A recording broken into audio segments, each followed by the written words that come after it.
나무님들 혹시 화투 쳐보셨어요? 화투? 저는 그림만 맞출 줄 알아요. 화투장에 12월 비광패 한번 떠올려 보세요. 우산을 쓴 선비가 한 명이 있고 그 옆에는 이렇게 축 늘어진 버드나무랑 빗물이 불어난 시냇가가 그려져 있습니다. 저는 이거 몰랐었는데 자세히 보면 그 빗속에서 버둥거리는 개구리 한 마리가 있대요. 우리는 흔히 이 패를 비가 오니 손님이 온다거나 골치 아픈 일이 생긴다 정도로 해석하곤 한대요. 하지만 저자는 이 작은 그림 한 장에서 운명을 뒤집는 놀라운 해석의 비밀을 찾아냈습니다. 그림 속의 선비는 일본의 전설적인 서예가 오도 노후라고 하더라고요. 그는 젊은 시절에 아무리 노력을 해도 글씨가 늘지 않아 깊은 절망에 빠져 있었답니다. 아, 나는 재능이 없구나. 이게 내 운명이구나. 결국 그는 붓을 꺾고 짐을 싸서 떠나려던 참이었대요. 그때 빗물에 불어난 냇가에서 개구리 한 마리가 버드나무 가지에 오르려고 안간힘을 쓰는 모습을 보게 됩니다. 미끄러지고 떨어지고 또 미끄러지기를 수십 번. 보통 사람이라면 이 장면을 보고 뭐라고 생각을 했을까요? 아이고, 비도 오는데 미물인 개구리가 참 헛수고를 하는구나.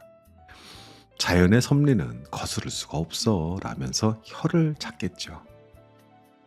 이게 우리가 눈에 보이는 대로 믿는 팩트입니다.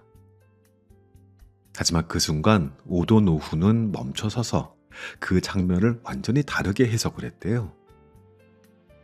아, 저 미물인 개구리도 이렇게 피나게 노력을 해서 기어이 나무에 오르는데 인간인 내가 여기서 포기하면 되겠나. 하여 그는 발길을 돌려 다시 붓을 잡았고 그 깨달음 덕분에 훗날 역사에 남는 대서예가가 되었답니다. 개구리의 몸부림을 불가능한 현실이 아니라 도전하라는 계시로 재해석한 순간 그의 운명은 패배자에서 거장으로 뒤바뀐 것이죠. 우리는 흔히 내 팔자가 그렇지 뭐 이번 생은 망했어 라면서 현실을 탓하곤 해요. 하지만 이 책은 말합니다. 여러분을 힘들게 하는 것은 그 현실 자체가 아닙니다. 그 현실을 끝이라고 믿어버리는 여러분의 해석뿐입니다. 비 오는 날의 개구리를 보며 누군가는 포기를 배우지만 누군가는 도약을 배웁니다. 지금 여러분들의 눈앞에 놓인 현실은 개구리가 미끄러지는 진흙탕입니까? 아니면 뛰어오를 버드나무입니까?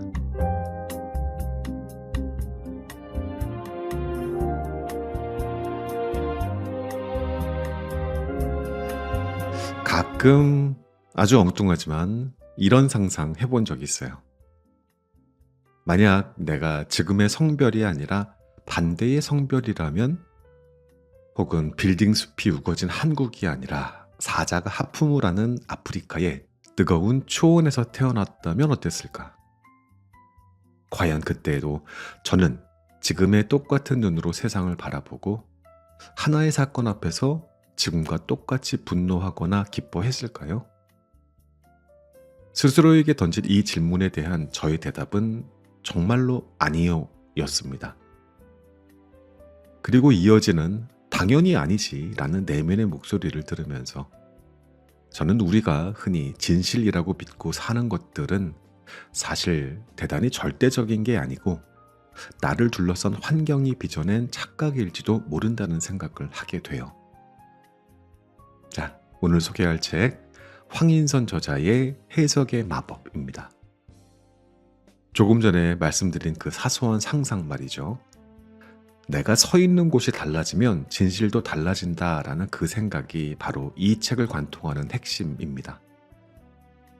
우리는 눈에 보이는 것을 사실이라고 믿고 살아가지만 저자는 니체의 말을 빌려 우리에게 도발적인 화두를 던졌습니다.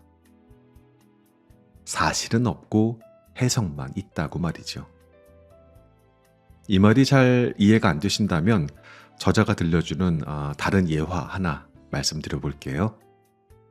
우리는 흔히 프랑스 파리의 센강을 낭만의 대명사로 여기고 동경하죠. 반면 우리가 매일 마주하는 서울의 한강에 대해서는 너무 넓기만 하고 밋밋해라면서 폄하하곤 했습니다. 이것은 그저 강의 풍경에 달라서일까요? 저자는 이 두 강을 두고 아주 기가 막힌 해석을 내놨습니다. 센강은 안에서 바깥을 보기에 좋은 강이고 한강은 밖에서 안을 보기 좋은 강이다. 참으로 묘한 문장입니다. 센강은 강폭이 좁고 둔치가 낮아서 배를 타고 가면서 강 밖의 화려한 건축물을 올려다보기 좋죠. 반면 한강은 강폭이 넓어서 강변북로나 올림픽 대로를 달리며 강 안쪽에 탁 트인 물결과 스카이라인을 조망하기에 제격입니다. 강은 그저 묵묵히 흐르는 물일 뿐이죠. 하지만 우리가 어디에 서서 무엇을 보느냐 하는 해석의 틀을 바꾸자 지루했던 한강은 조망의 명소로, 낭만적인 센강은 관찰의 통로로 그 의미가 완전히 재탄생했습니다. 제가 인트로 때 말씀드렸던 아프리카에서 태어난 나를 상상했던 그 순간처럼 저자가 강의 위치를 바꿔서 생각한 이 짧은 순간, 강이라는 물리적인 실체는 그대로지만 그 강이 우리에게 주는 의미는 완전히 달라졌습니다. 이것이 바로 저자가 말하는 해석의 마법이에요. 그렇다면 도대체 해석이란 무엇일까요? 단순히 문장의 뜻을 풀이하는 것일까요? 저자는 한자의 어원을 통해서 해석의 본질을 날카롭게 파헤쳤습니다.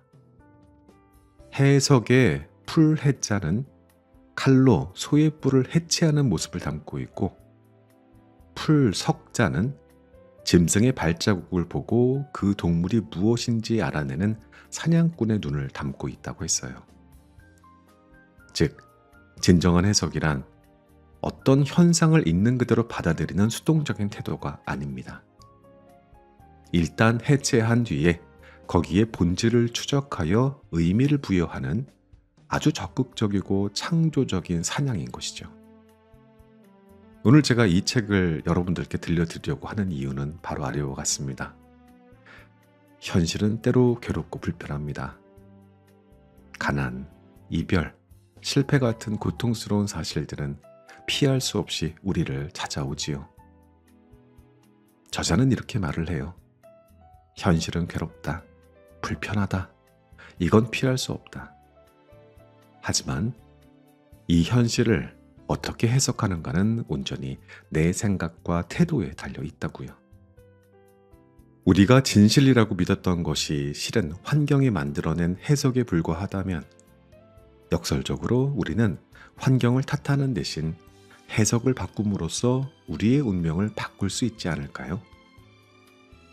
본문에서 우리는 저자가 제시하는 다양한 해석의 도구들을 만나게 될 거예요. 가난을 지혜의 어머니로, 실패를 성공의 씨앗으로, 그리고 비즈니스의 위기를 혁신의 기회로 바꾸는 그 놀라운 마법의 순간들을 하나씩 짚어보겠습니다. 이제 낡은 고정관념을 해체하고 새로운 의미의 집을 지어보겠습니다. 그 첫 번째 여정, 저자의 세계관과 정체성에 대한 이야기부터 시작해보겠습니다.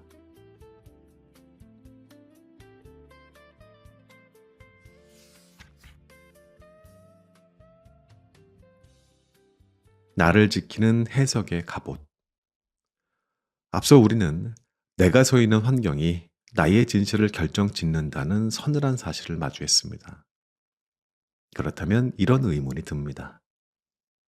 환경이 그토록 강력하다면 우리는 그저 환경이 던져준 대본대로만 연기해야 하는 수동적인 존재일까? 저자는 단호하게 고개를 저으며 우리에게 해석이라는 아주 강력한 무기를 쥐어줬습니다. 현실은 괴롭고 불편합니다. 피할 수 없는 고통이죠. 만약 환경이 전부라면 가난한 환경이나 불리한 조건에서 태어난 사람들의 진실은 영원히 비참함으로 끝나야 했을 겁니다.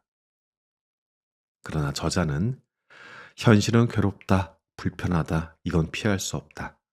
하지만 이 현실을 어떻게 해석하는가는 온전히 내 생각과 태도에 달렸다라고 말합니다.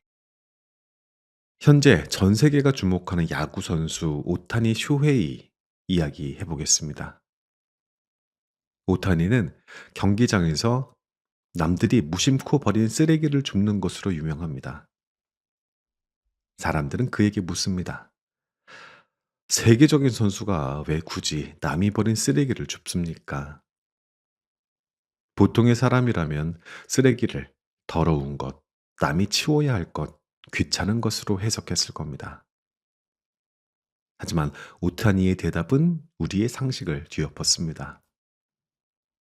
저는 쓰레기를 줍는 게 아닙니다. 복을 줍고 있습니다. 이 짧은 문장 안에 저자가 말하는 해석의 마법이 다 들어있지요.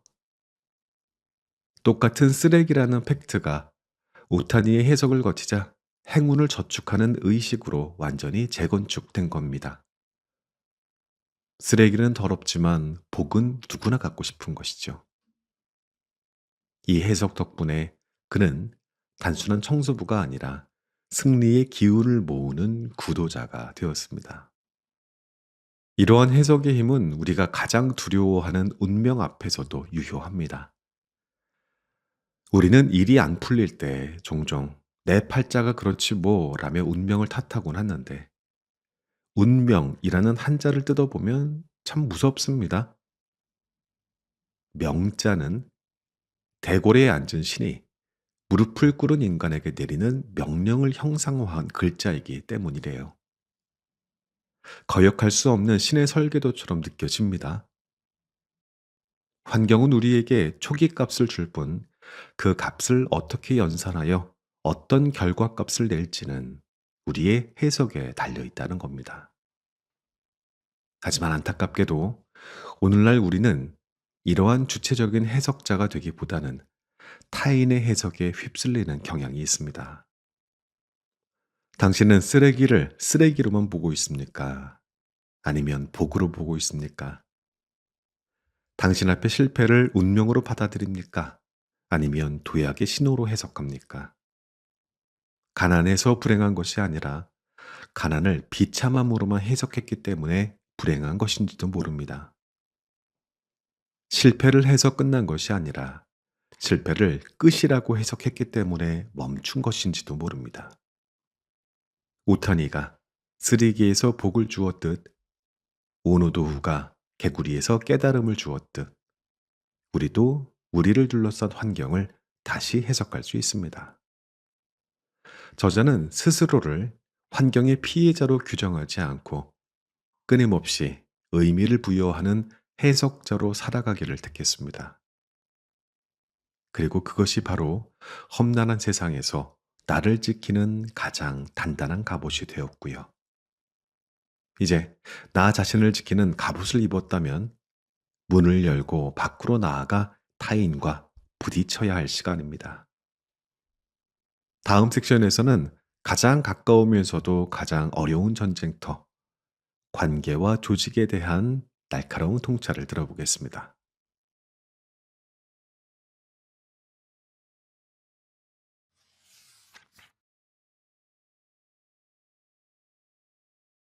관계와 조직, 그 복잡한 미로 읽기. 앞선 시간에 우리는 나를 둘러싼 환경을 재해석하며 나를 지키는 단단한 갑옷을 입었습니다. 하지만 그 갑옷을 입고 문 밖을 나서는 순간 우리는 또다시 거대한 미로를 마주하게 됩니다. 바로 타인이라는 미로. 그리고 그 타인들이 얽히고 설킨 조직이라는 정글입니다. 혼자 있을 때 우리는 고고한 철학자가 될 수 있지만 관계 속에서 우리는 너무나 쉽게 무너지곤 합니다. 가족이라는 이름으로 상처를 주고 동료라는 이름으로 경쟁하며 조직이라는 이름 아래에서 부품처럼 소모되기도 하고요. 이 복잡한 관계의 미로를 어떻게 해석의 지혜로 만들 수 있을까요? 여기 저자의 친구 K가 겪은 아주 기막힌 사건 하나를 들려드리겠습니다. 이 이야기는 비극이 어떻게 희극으로, 아니, 감동적인 휴먼 다큐멘터리로 바뀔 수 있는지를 보여주는 해석의 마법 그 자체입니다. 어느 날 친구 K에게 청천벽력 같은 소식이 날아들었습니다. 평소 똑똑하고 독립심이 강했던 26살 딸이 보이스피싱 사기를 당한 것입니다. 그것도 무려 1억 원에 가까운 돈을 말입니다. 상황은 최악이었습니다. 사회초년생인 딸은 검사를 사칭한 사기꾼에 속아 1차로 지방은행, 2차로 카드사, 심지어 3차로 저축은행까지 손을 벌려 대출을 받아 돈을 송금했던 것이에요. 그 똑똑하던 딸이 가족에게 알리면 부모님까지 조사를 받는다라는 사기꾼의 협박에 넘어가 부모에게는 입도 뻥끗하지 않았던 것입니다. 여러분이 부모라면 이 상황을 어떻게 해석하시겠습니까? 보통의 경우라면 집안은 그야말로 쑥대밭이 되었을 겁니다. 도대체 대학까지 나온 애가 어찌 그리 멍청하냐? 그 큰 돈을 어떻게 갚으려고 그러냐? 하며 비난과 고성이 오갔을 테고, 딸은 죄책감과 공포에 질려 방문을 걸어 잠갔을 것입니다. 돈도 잃고 딸도 잃고 가정의 평화까지 박살나는 수순이겠죠. 이것이 우리가 흔히 겪는 팩트의 폭력입니다. 하지만 친구 K는 그 절망적인 순간 해석의 방향을 완전히 틀어버리는 놀라운 질문을 스스로에게 던졌습니다. 지금 나에게 무엇이 중요한가? 잃어버린 1억 원인가? 아니면 내 딸인가? K는 냉정하게 상황을 해체했습니다. 돈은 이미 물 건너갔습니다. 경찰에 신고해도 되찾을 확률은 거의 없고요. 여기에서 딸을 비난하면 딸은 20대의 신용불량자가 되거나 폐인이 되어 영영 부모 곁을 떠날지도 모릅니다. K는 이 사건을 금융사기 피해로 해석하는 대신 소원해진 딸을 되찾는 딸 회복 프로젝트로 재해석하기로 결심했습니다. 그는 사색이 되어 떨고 있는 딸에게 이렇게 말했습니다. 괜찮다. 돈은 아빠가 해결하마. 대신 조건이 있다. 딸은 아마 덜컥 겁이 났겠죠. 하지만 K가 내건 조건은 뜻밖이었습니다. 첫째, 이율이 높은 카드빚과 저축은행 빚은 아빠가 갚아주마. 대신 이율이 낮은 은행 대출은 내가 벌어서 갚아라. 그게 너한테도 책임감을 배우는 공부가 될 거다. 그리고 이어진 두 번째 조건이 이 해석의 백미입니다. 둘째, 너는 그동안 매우 바쁘다면서 집에 잘 안 왔었지? 이제부터 한 달에 한 번은 꼭 집에 와서 우리랑 밥을 먹자. 그리고 매달 50만 원씩 엄마에게 송금해라. 이걸로 빚을 갚는 거다. 딸은 눈물을 흘리며 고개를 끄덕였습니다. K는 저자에게 덤덤하게 이렇게 말했다고 합니다. 속은 좀 쓰리지만 나는 1억 원으로 딸을 다시 산셈치기로 했다. 평소 같으면 밥 한 번 먹기 힘들던 딸이 이제 매달 집에 오지 않겠느냐. 자식이 부모한테 기대 쉴 수 있다면 그 돈은 가치 있게 쓴 것이겠지. 어떻습니까? 사기당한 1억 원이라는 팩트는 변하지 않았습니다. 하지만 K의 해석이 개입되자 그 돈은 날린 돈이 아니라 가족의 결속을 위한 투자금으로 성격이 바뀌었습니다. 딸은 죄인이 아니라 부모의 사랑을 확인한 자식으로 남았고 가족은 파탄 대신 더 단단한 유대를 얻었습니다. 이것이 바로 저자가 말하는 해석이 실체보다 힘이 세다는 증거입니다. 가족이라는 울타리를 넘어 이제 시선을 우리가 매일 출근하는 전쟁터, 조직으로 돌려보겠습니다. 많은 직장인이 회사를 지옥이나 감옥으로 묘사합니다. 윤태호 작가의 웹툰 미생에 나오는 회사는 전쟁터고 밖은 지옥이다라는 말에 수많은 사람들이 공감했듯이 말이죠. 상사는 괴물 같고 동료는 경쟁자이며 나는 언제 버려질지 모르는 소모품처럼 느껴집니다. 하지만 이러한 약육강식의 해석에 저자는 반기를 듭니다. 그리고 조직 생활의 본질을 꿰뚫는 아주 오래된 지혜 하나를 꺼내놓습니다. 저자가 젊은 시절 구조조정 문제로 고민할 때 당시 부사장이 들려준 논바닥의 피 이야기입니다. 그때 저자는 혈기왕성한 젊은 부장이었대요. 조직의 발전을 위해서 무능한 직원들을 과감하게 잘라내야 합니다. 라고 주장을 했죠. 그때 부사장은 저자에게 뜬금없이 이렇게 물었답니다. 자네, 혹시 농사 지어본 적 있나? 논에는 말이야, 벼도 있지만 피라고 하는 잡초도 자란다네. 피는 벼의 영양분을 뺏어 먹는 아주 질긴 잡초입니다. 당연히 부지런한 농부라면 피를 보이는 족족 뽑아버려야겠지요. 하지만 부사장의 말은 달랐습니다. 그런데 말이야, 피를 모조리 뽑아버리면 벼가 아주 잘 자랄 것 같지? 아니야. 오히려 벼들이 시들시들해지고 병충해에 약해진다네.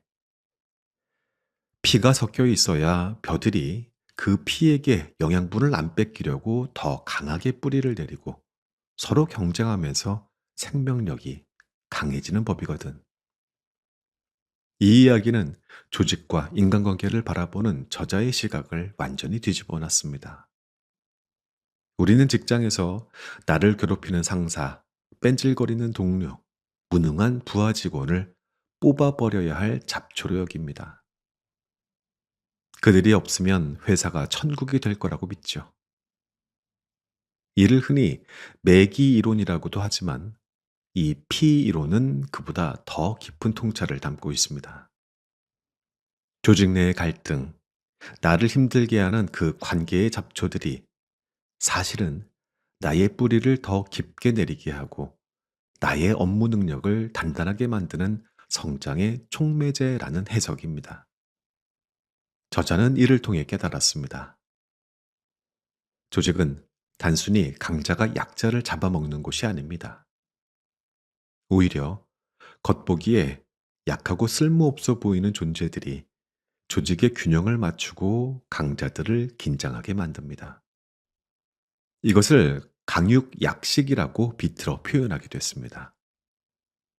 역사 속에서 천하를 통일한 유방이 약자였던 것처럼 강해 보이는 사자가 결국엔 하이에나 때나 작은 바이러스에게 무릎을 꿇는 것처럼 조직의 생태계는 강과 약이 서로 물리고 물리는 복잡한 순환 고리라는 것입니다. 우리는 관계 속에서 끊임없이 상처받습니다. 보이스피싱을 당한 딸 때문에 분노하고 나를 괴롭히는 직장 상사 때문에 퇴사를 고민하고요. 하지만 저자는 우리에게 잠시 멈춰서서 그 관계를 해체하고 재조립해보라고 권합니다. 1억 원을 잃은 것이 아니라 딸을 얻을 기회라고 해석할 때 비극은 희망이 됐습니다. 나를 힘들게 하는 상사가 나를 죽이려는 적이 아니라 내 뿌리를 깊게 만드는 피라고 해석할 때 지옥 같던 회사는 나를 단련시키는 훈련소로 변모합니다. 결국 관계의 미로를 빠져나가는 열쇠는 타인을 바꾸는 데 있지 않습니다. 그 타인을 바라보는 나의 해석을 바꾸는 데 있습니다. 저 사람은 왜 저럴까? 라고 묻는 대신 저 사람을 통해서 나는 무엇을 배울 수 있는가?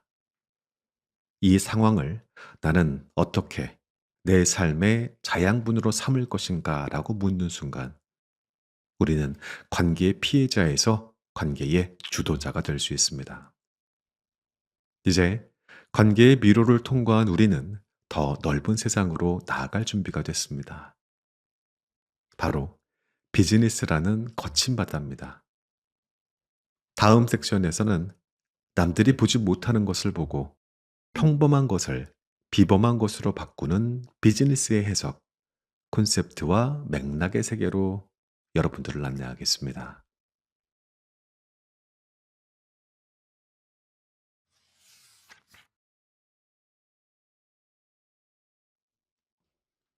비즈니스를 춤추게 하는 마법.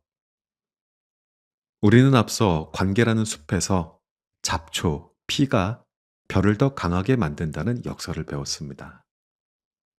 이제 시야를 조금 더 넓혀 저자가 평생을 바쳐온 전쟁터, 바로 비즈니스의 세계로 들어가 보려고 합니다.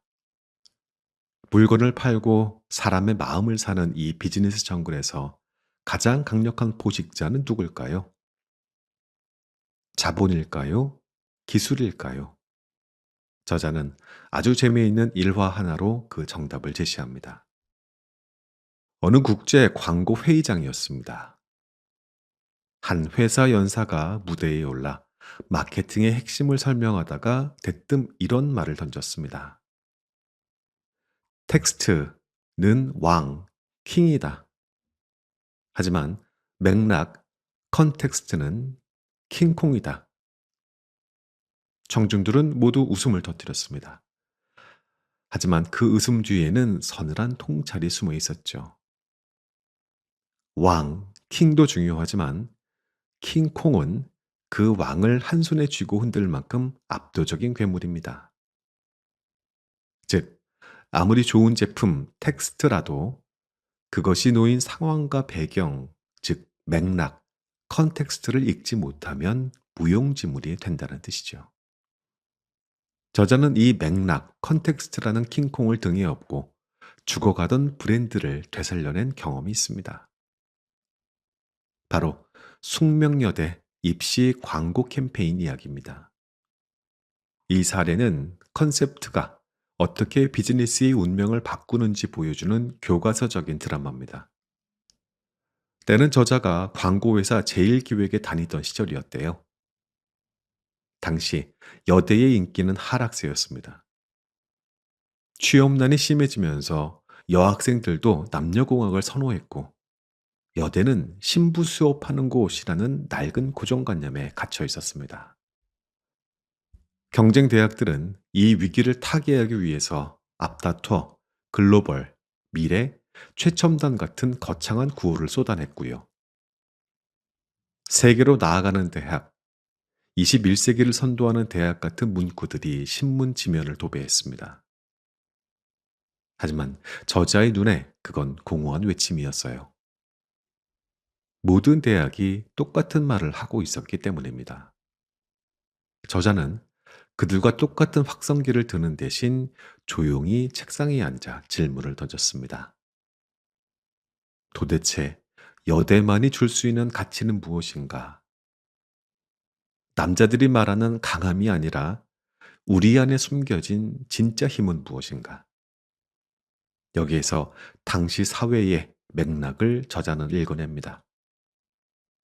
세상은 점점 거칠어지고 있었고 사람들은 권위적이고 딱딱한 남성적인 리더십에 피로감을 느끼고 있었습니다. 바로 이 지점을 파고들었습니다. 세상을 바꾸는 것은 강철 같은 힘만이 아니다. 부드러움이 결국 강함을 이긴다. 그렇게 탄생한 전설적인 카피가 바로 세상을 바꾸는 부드러운 힘, 숙명이었습니다. 이 문장은 당시 대학가에 엄청난 충격을 줬다고 합니다. 남들이 나 잘났다, 내가 가장 세다 라고 소리칠 때 숙명여대는 우아하고 당당하게 부드러움이 세상을 바꾼다고 속삭인 것입니다. 이것은 단순 광고 문구가 아니었습니다. 여대의 존재 이유를 재정의한 해석의 혁명이었습니다. 더 놀라운 건 광고 모델 전략이었다고 해요. 당시 모든 대학은 장관, CEO 등 출세한 졸업생을 모델로 내세워 너도 우리 대학 오면 이렇게 성공할 수 있어 라고 유혹했습니다. 이것이 당시의 성공 문법이었거든요. 하지만 저자는 이 문법마저 깨뜨렸습니다. 과거의 영광을 보여주지 말자. 대신 현재의 아름다운 가능성을 보여주자. 과감하게 이름 없는 재학생을 모델로 기용했습니다. 도서관에서 책을 읽거나 캠퍼스를 거니는 지적이면서도 단아한 재학생의 모습을 전면에 내세웠습니다. 결과는 어땠을까요? 이 광고는 그해 대학 광고의 패러다임을 완전히 바꿔놨습니다. 응시율은 전년 대비 무려 20%나 상승했고, 세상을 바꾸는 부드러운 힘이라는 슬로건은 수십 년이 지난 지금까지도 이어지고 있습니다. 똑같은 여대라는 팩트는 변하지 않았습니다. 하지만 저자가 부드러운 힘이라는 콘셉트의 옷을 입히자 낡고 지루해 보이던 여대는 시대를 이끄는 지성인의 요람으로 재탄생된 것이죠. 저자는 이를 두고 구슬이 서말이어도 꿰어야 보배다. 콘셉트는 바로 그 구슬을 꿰는 줄이다 라고 표현했습니다. 이처럼 해석의 마법은 단점을 매력으로 바꾸는 힘에 있습니다. 이를 극적으로 보여주는 최근의 사례가 하나 더 있습니다. 바로 미국의 생수 브랜드 리퀴드 데스입니다. 이름부터가 좀 섬뜩하지 않습니까? 액체 죽음이라니요. 생수라고 하면 의뢰, 청정, 순수, 알프스의 맑은 물 같은 이미지를 떠올립니다. 하지만 이 브랜드의 창업자는 생수 시장의 그 지루한 맥락을 완전히 비틀었습니다. 그는 이렇게 생각했대요.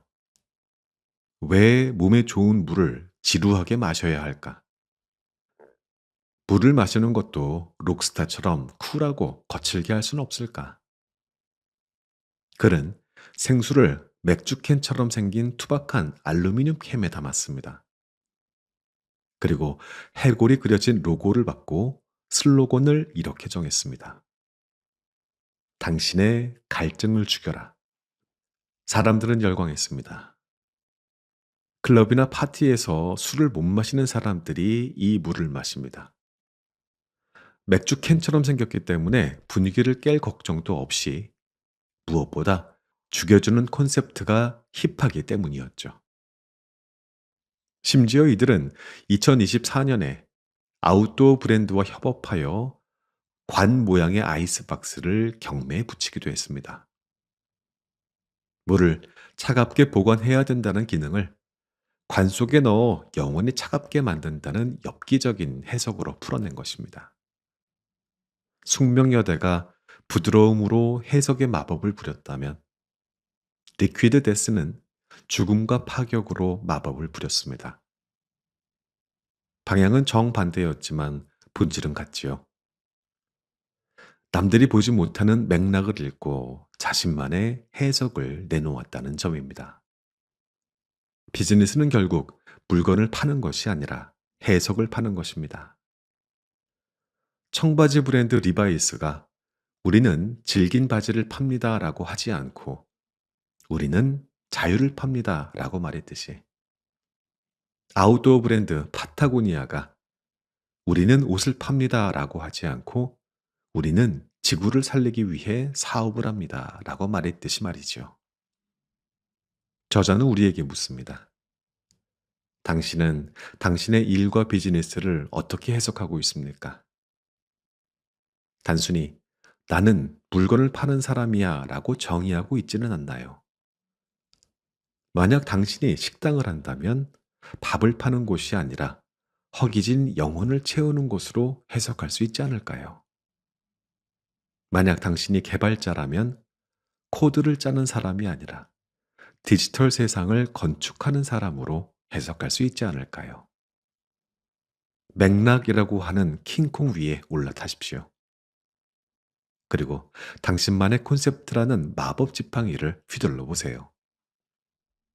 그때 비로소 당신의 비즈니스는 남들과의 지루한 경쟁에서 벗어나 춤을 추기 시작할 것입니다. 이제 비즈니스의 경랑을 넘어 우리는 더 거대한 파도 앞에 섭니다. 바로 우리가 살고 있는 이 사회와 다가올 미래에 대한 이야기입니다. 다음 섹션에서는 시대를 건너는 해석자의 태도를 통해 폭력과 기후위기 같은 거대한 문제들을 저자는 어떻게 바라보고 있는지 잠시 들어보겠습니다.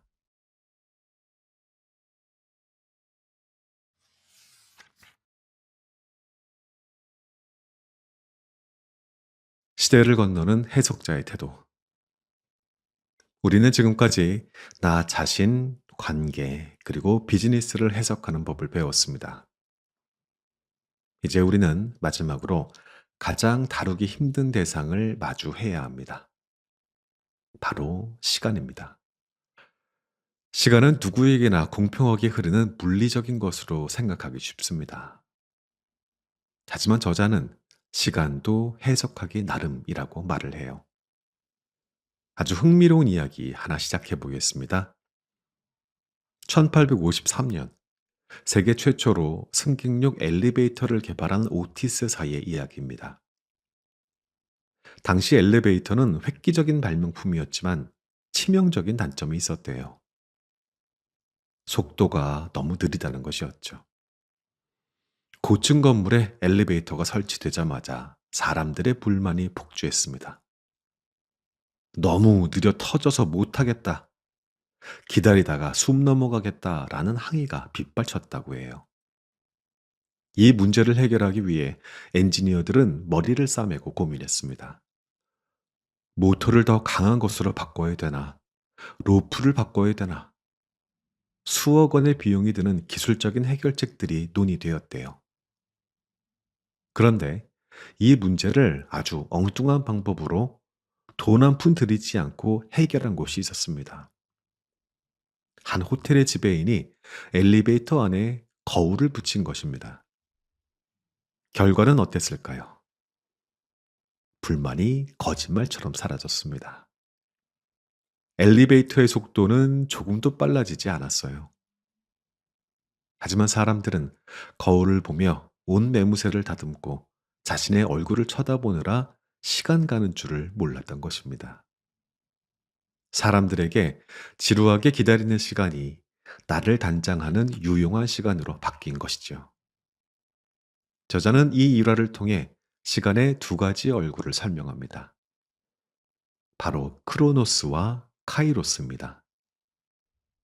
그리스 신화에서 크로노스는 우리가 흔히 아는 시계바늘의 시간, 즉 물리적으로 흘러가는 시간을 의미합니다.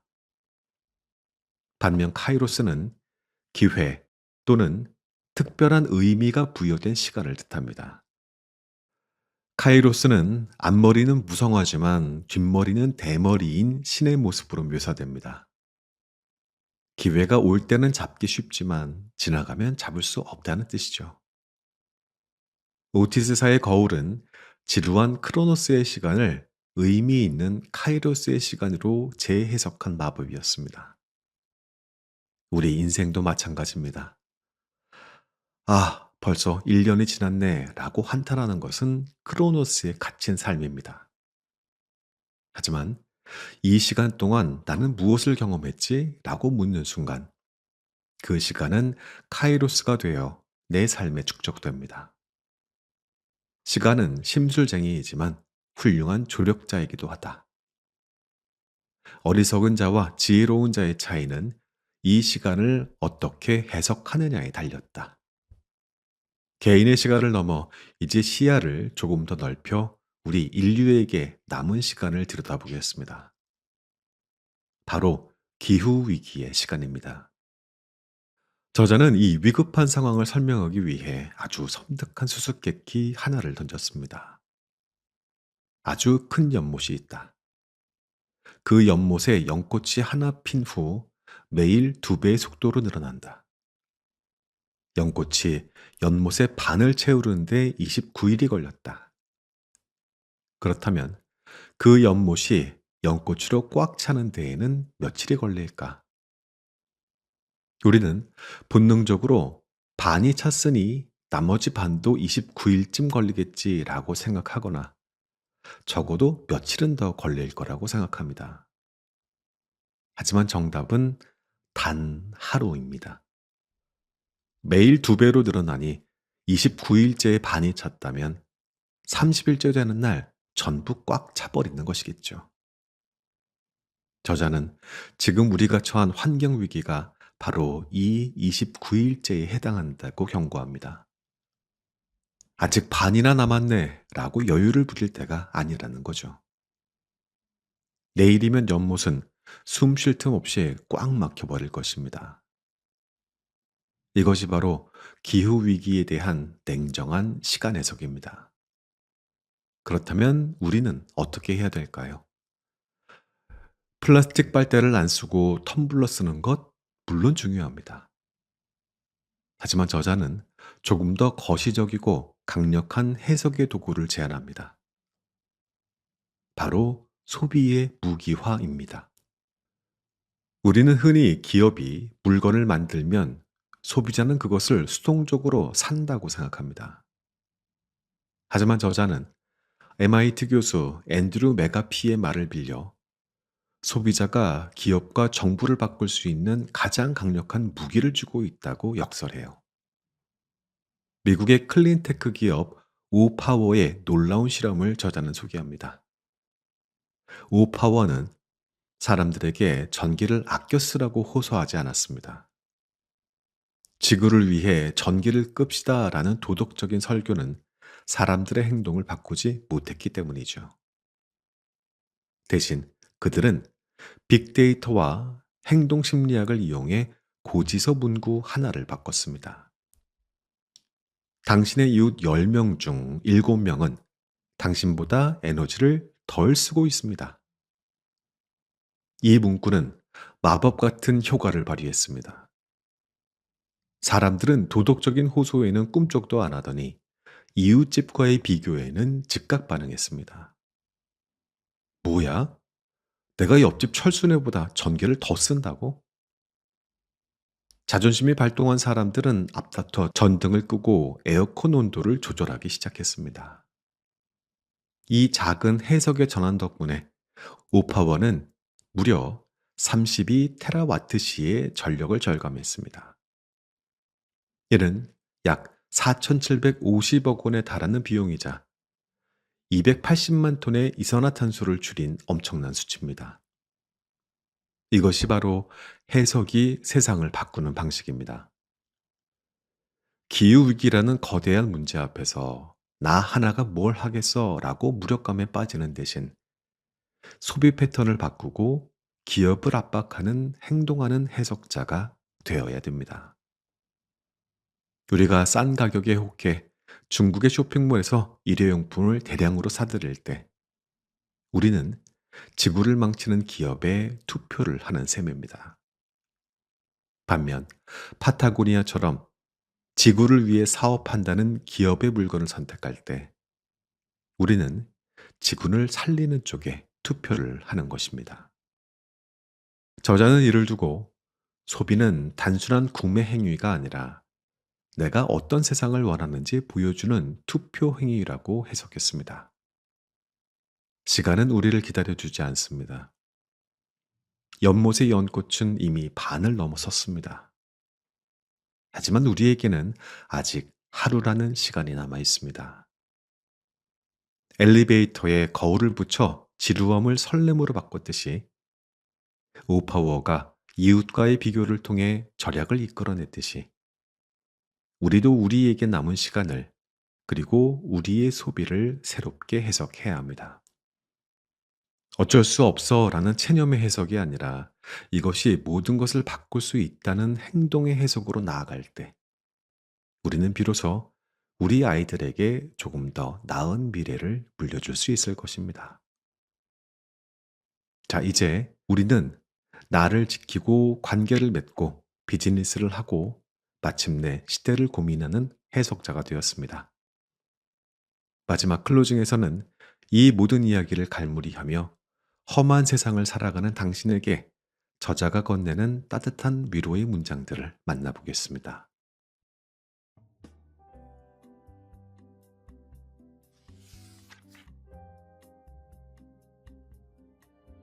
이 책의 요약 정리는 여기까지 하겠습니다.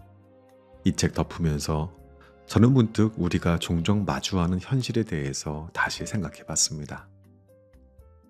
흔히 사막이 아름다운 것은 어딘가에 우물이 숨어 있기 때문이야 라는 어린 왕자의 문장을 사랑하곤 했죠. 참 낭만적인 말이지요. 하지만 저자는 아주 냉정하게 이렇게 말했습니다. 현실의 사막에는 우물보다 모래바람과 전갈이 더 많다고 말이죠. 아무리 찾아도 샘물이 없는 팍팍한 현실, 그것이 어쩌면 우리가 매일 마주하는 진짜 사막인지도 몰라요. 바로 이 지점에서 우리 내면에는 두 가지 목소리가 끊임없이 충돌합니다. 하나는 아무리의 목소리예요. 아무리 해도 안 돼. 흑수저가 아무리 노력해도 세상은 바뀌지 않아. 이것은 체념의 해석이죠. 소설 필경사 바틀비의 주인공처럼 안 하는 편을 택하겠습니다 라며 삶의 문을 닫아버리는 것입니다. 다른 하나는요, 그래도의 목소리예요. 그래도 뭔가는 해야지. 파랑새가 없을지라도 그래도 걷다 보면 오아시스가 나오지 않겠어? 이것이 희망의 해석입니다. 우리는 이 둘 사이 어디쯤에서 늘 갈팡질팡합니다. 저자 또한 자신의 삶을 아주 솔직하고 담백하게 고백했습니다. 자신은 아무리 쪽에 서서 냉소를 던지는 사람도 아니지만 그렇다고 무조건 잘 될 거야 라고 외치는 무한 긍정주의자도 아니라고요. 대신 자신의 삶을 적당한 지점에서 멈추는 삶으로 해석했습니다. 이 대목에서 저자가 인용한 영화 하트 오브 더 씨의 이야기는 작은 울림을 줍니다. 이 영화는 소설 모비딕의 모티브가 된 실화를 다루고 있습니다. 소설 속 에이허브 선장은 흰 고래를 잡겠다는 광기 어린 집착으로 끝까지 가다가 파멸을 해요. 하지만 실화 속의 1등 항해사 오웬 체이스는 달랐습니다. 그는 배가 침몰하자 고래잡이라는 목표를 과감히 포기합니다. 대신 생존을 선택해 아내와 아이가 있는 집으로 돌아갔습니다. 저자는 이렇게 말을 해요. 목숨을 걸고 더 가려는 순간 삶은 반드시 과부하가 걸린다. 때로는 어딘가 거기서 멈추는 것이 좋다. 저자는 스스로를 이렇게 평가하더라고요. 나는 꽤 열심히 산 편에 속한다. 그렇다고 아등바등 하지는 않았다. 그냥 가족이 좀 평안하고 후배들에게 술값 정도는 내줄 수 있고 반딧불 정도의 이름은 남겼으니 이것으로 충분하다. 자신의 욕망을 인정하되 그 욕망에 잡혀먹히지 않도록 스스로 멈춤 버튼을 누를 줄 아는 현자의 해석이라고 보여집니다. 아무리 해도 안 되는 것은 인정하고 그래도 지켜야 할 것은 지키는 태도. 바로 이 균형 감각이 험한 세상을 건너게 하는 진짜 해석의 힘이 아닐까 싶었어요. 우리가 처음 이야기했던 내가 바꿀 수 없는 환경들, 국적, 성별, 부모, 시대는 우리에게 초기값으로 주어졌잖아요. 이것은 바꿀 수 없는 팩트입니다. 하지만 그 팩트 위에 어떤 집을 짓고 어떤 무늬를 그려 넣을지는 오직 해석자인 여러분들께 달려있다는 이야기입니다. 마지막으로 저자가 남긴 당부를 전하고 싶습니다. 남이 해주는 해석에 기대지 마라. 지금 우리는 AI가 그림도 그려주고 글도 써주고 심지어 생각까지 대신해주는 시대를 살고 있거든요. 사람들은 유튜브 알고리즘에 떠먹여주는 영상만 보고 인플루언서가 좋다는 물건만 삽니다. 이것은 내 인생의 해석 권한을 기계와 타인에게 넘겨주는 위험한 일이랍니다. 해석하지 않는 인간은 위험하다. 스스로 해석하지 않으면 우리는 누군가의 의도한 거짓말, 상술, 그리고 선동의 먹잇감이 될 뿐입니다. 오티스사의 직원이 엘리베이터에 거울을 붙여서 지루한 시간을 설레는 시간으로 바꿨듯이 야구선수 오타니가 쓰레기를 복으로 해석해 자신의 운명을 바꿨듯이 우리도 우리 삶의 작가가 되어야 한다고요. 이제 나무님들께 묻고 싶습니다. 오늘 당신에게 닥친 시련을 당신은 어떻게 해석하시겠습니까? 끝이라고 마침표를 찍으시겠습니까? 아니면 새로운 챕터의 시작이라고 쉼표를 찍으시겠습니까? Coffee on your dress sleeve, laughing in the doorway, half asleep. You say we're gonna be late, I say let 'em wait. Stay just next to me, knees touching the backseat. Quietly let the world run wild and free. If it all goes wrong, honey, stay just next to me. Stay just next to me. Stay.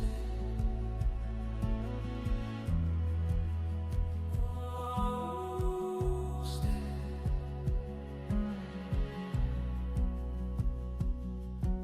Groceries in both hands, arguing about nothing we don't understand. You say we'll figure it out, I believe you somehow. Stay just next to me, knees touching the backseat. Quietly let the world run wild and free. If it all goes wrong, honey, stay just next to me. Stay just next to me. Stay.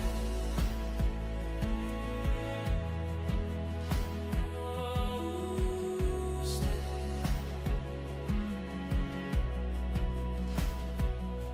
If the plans fall through, if the sky turns blue to gray, I don't need the perfect view, just your shoulder. Anyway, stay just next to me, knees touching the backseat. Quietly let the world